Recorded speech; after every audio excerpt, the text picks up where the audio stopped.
गेल्या अनेक दिवसांपासून महाराष्ट्रात जो पेच होता तो आज अखेर सुटलेला आहे।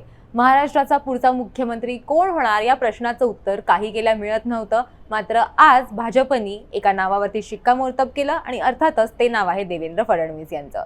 गेल्या अनेक दिवसांपासून देवेंद्र फडणवीस हेच महाराष्ट्राचे पुढचे मुख्यमंत्री होतील असं म्हटलं जात होतं। मात्र एकीकडे एकनाथ शिंदेंची नाराजी होती तर दुसरीकडे भाजप कुठला नवीन चेहरा देतं का याची देखील चर्चा होती। मात्र तसं काहीही नाही झालं आणि आज भाजपची जी बैठक झाली त्यात देवेंद्र फडणवीस यांना गटनेते पद त्यांना मिळालं, त्यांची तिकडे नियुक्ती झाली आणि अर्थात आता ते उद्या मुख्यमंत्री म्हणून शपथ घेतील याच्यावरतीही शिक्कामोर्तब झालंय।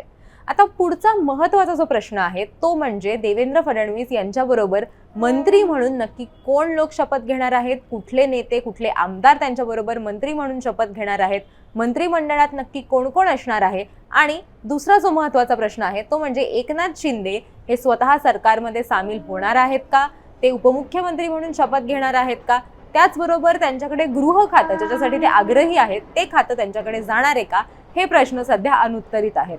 मात्र कुठले मंत्री असे आहेत ज्यांचा पत्ता यावेळेस मंत्रिमंडळातनं कट होऊ शकतो याची देखील एक संभाव्य यादी आहे। त्या यादीमध्ये नक्की कुणाची नावं आहेत त्याच्यावरती आपण आज एक नजर टाकणार आहोत।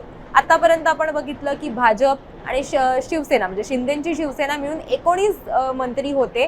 त्याच्यामध्ये नंतर अजित पवार यांचे मंत्री जे होते ते ऍड झालेले होते, काही खाती होती ज्यांची अदलाबदल झालेली होती।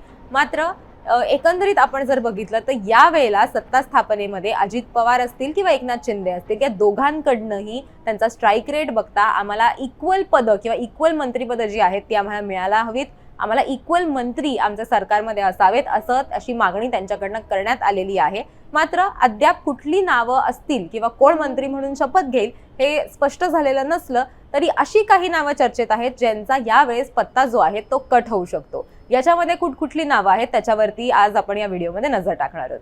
नमस्कार, मी देवयानी आणि तुम्ही बघताय मुंबई तक।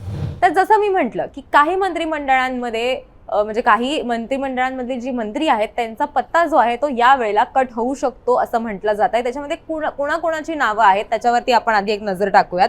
त्याच्यातलं सगळ्यात पहिलं नाव जे आहे ते म्हणजे विजयकुमार गावित, नंदुरबारचे ते आहेत भाजपमधले, त्यांचा पत्ता कट होण्याची शक्यता आहे असं म्हटलं जात आहे। त्याच्यानंतर संजय राठोड यांचा देखील पत्ता जो आहे तो यावेळेला कट होऊ शकतो, त्यांना पुन्हा एकदा संधी मिळणार नाही असं म्हटलं जात आहे। त्यानंतर अब्दुल सत्तार असतील किंवा दीपक केसरकर असतील या दोघांना सुद्धा यावेळेस मंत्रिमंडळामध्ये चान्स मिळेल किंवा म्हणजे चान्स मिळेल अशी शक्यता जी आहे ती वर्तवण्यात आलेली नाहीये। त्याच्यानंतर आपण जर बघितलं तर मंगल प्रभात लोढा यांचं नाव सुद्धा चर्चेत आहे। त्यांना सुद्धा यावेळेला पुन्हा एकदा संधी मिळेल का याची खात्री जी आहे ती वर्तवण्यात आलेली नाहीये।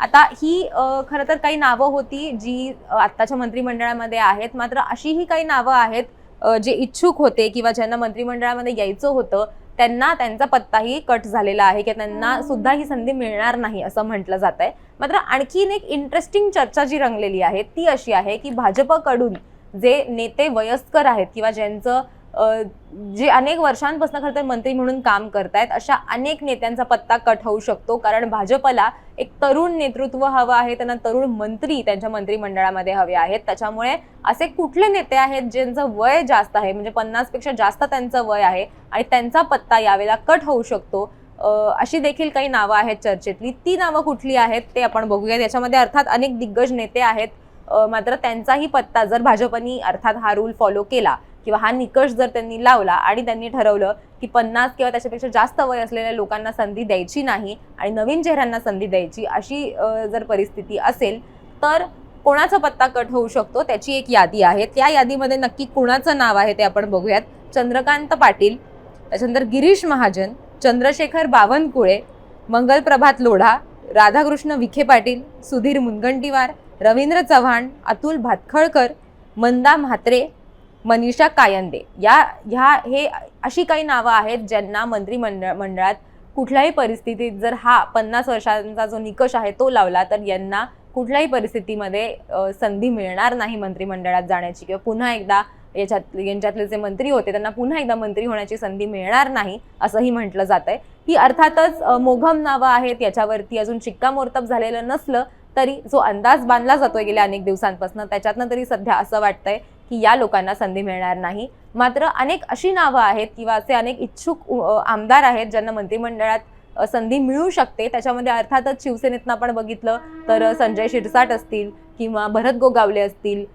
त्यानंतर आपण जर बघितलं तर भाजपमध्ये शिवेंद्रराजे भोसले असतील. त्यांची अर्थात आपण बघितलं तर ही 5वी टर्म आहे. ते सुद्धा इच्छुक आहेत मंत्री होण्यासाठी. त्याच्यामुळे अशी अनेक नवीन नावं आहेत जी समोर येऊ शकतात. नवीन चेहरे आहेत ज्यांना संधी मिळू शकते.